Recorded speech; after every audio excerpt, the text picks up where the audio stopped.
Today on The Young and the Restless, Nikki challenges Nate, Victor considers Adam's request, and Nick decides his future. Adam lets Victor into his place and guesses he's there to take a victory lap. Victor says he's not there to gloat or to apologize. "I'm here as your father. I want to see how you're doing." Adam confused by his concern after taking away the business he bought for him to run. Victor asks, "Son, are you serious? You take no responsibility for the chaos you caused at McCall Kirsten." Adam sighs and admits that Victor gave him the world and he burned it down. He should have listened to his first instinct and said no to his proposal. Who was he to think he was entitled to run Newman Media? He's forgotten his mother's lessons and got corrupted by the Newman world. He felt Victor would never give him the respect he deserved.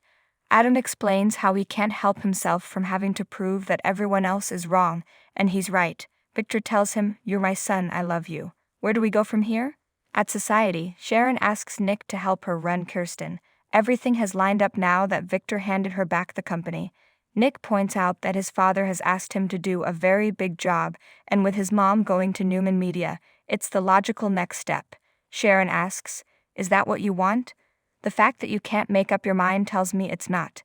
She urges him to follow his instincts. Sharon sits down with Nick and Sally and details how Victoria took advantage of a tough time in Nick's life to give her boyfriend his job. Nick feels if he went back, he could ease the tension with his sister and keep an eye on Nate. If he doesn't go back, all hell could break loose. Sharon wonders why it always has to be him who rides in to save the day. She tells him if he wants to do something good, he should do it at Kirsten with her. "We've always worked so well together." Nick's not disagreeing, but he has to take time to think things through. Sally chirps, "As you should." Nate greets Victoria in her office. She updates him that she had an uncomfortable meeting with Nick and then confronted her father about the changes he made. She also has jet lag and insomnia. Nate's sorry. He's glad that she's not still avoiding him. Victoria thought they'd gotten back to a good place and comes around the desk to kiss him. Nate finds the kiss very convincing and tells Victoria she's handling the corporate moves better than he would. Victoria admits she's furious with her father, but they talked it out. The best thing about it is that Adam's out. Nate worries that Nick will return and try to get him fired.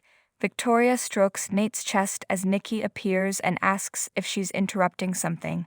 Nikki tells Victoria that she's moved her office and spoke to the Newman Media employees about the change. They're nervous about the upheaval given how many people have run the division. Nate is sure Audra's looking forward to learning from her.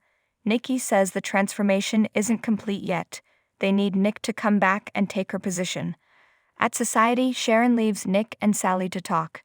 Nick assures her they'll talk later. Once alone, Sally tells Nick she's aware of his history with Sharon, and although she doesn't have a problem with them working together, she wants him to do what's best for him. She'll support whatever he decides.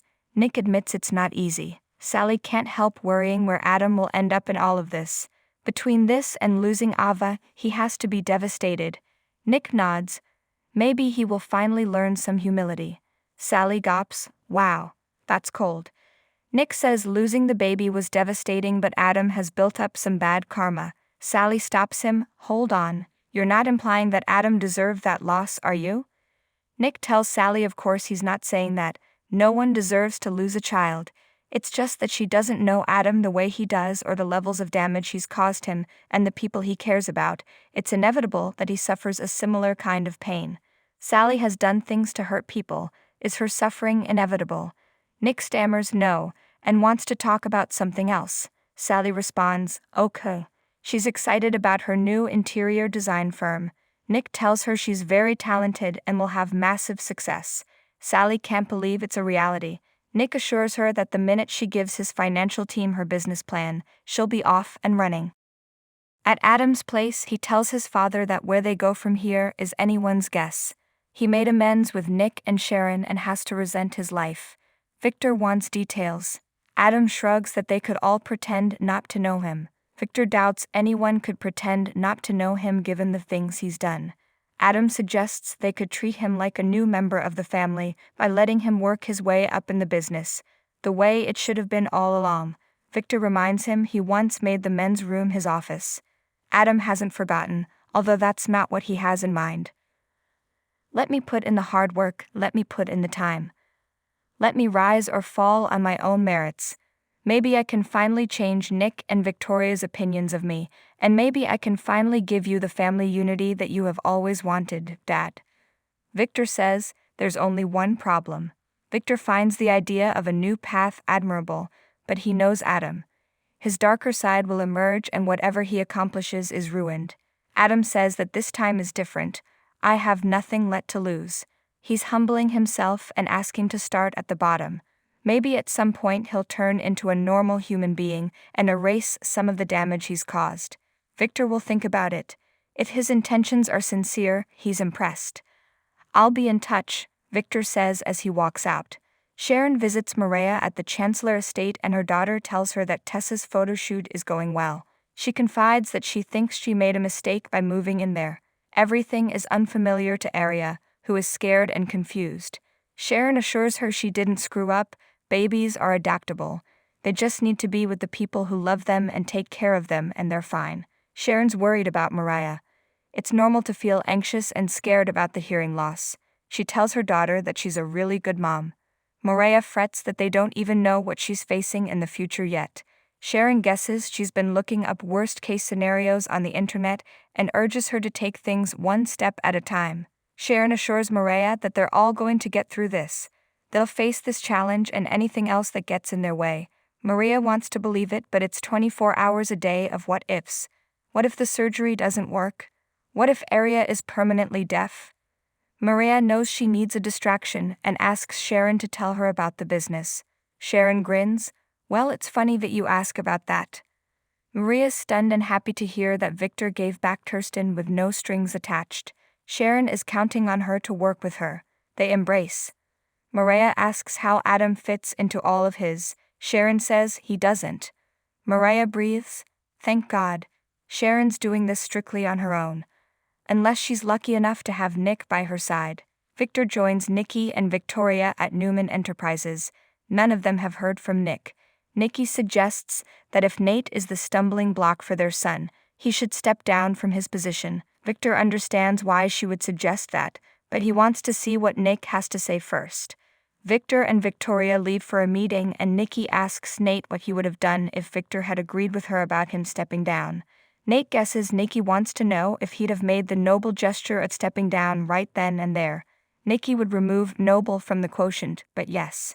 Nate would step down if Victor and Victoria asked him to. He doesn't want to be where he's not appreciated ever again. Nikki muses, always so smooth. Nate asks what he has to do to convince her that he's sincere. Nikki says you could step down of your own volition. Be proactive and don't wait for Victor to request it. Then I might believe you're sincere.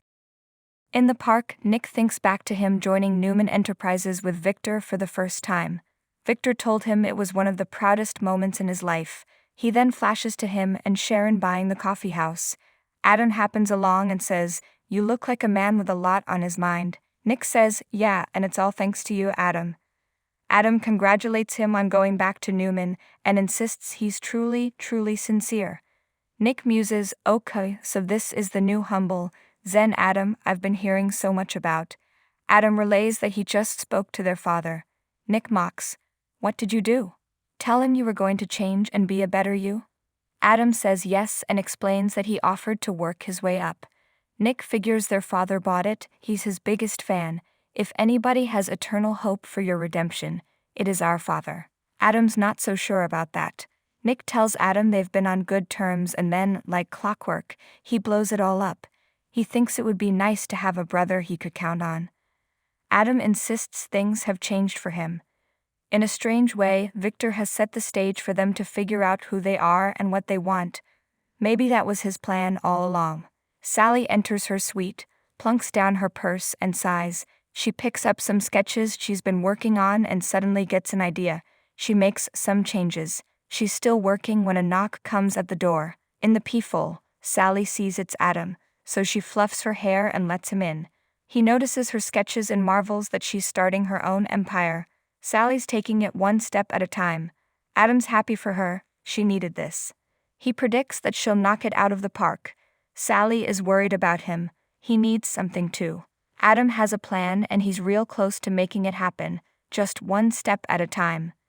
At Newman, Nate tells Nikki he doesn't see any point in stepping down now until they see what Nick is going to do. Nikki guessed he'd say that. Victor and Victoria return to the office, followed by Nick, who has news about his future at the company. I've decided to help Sharon rebuild Kirsten. I'm not coming back to Newman.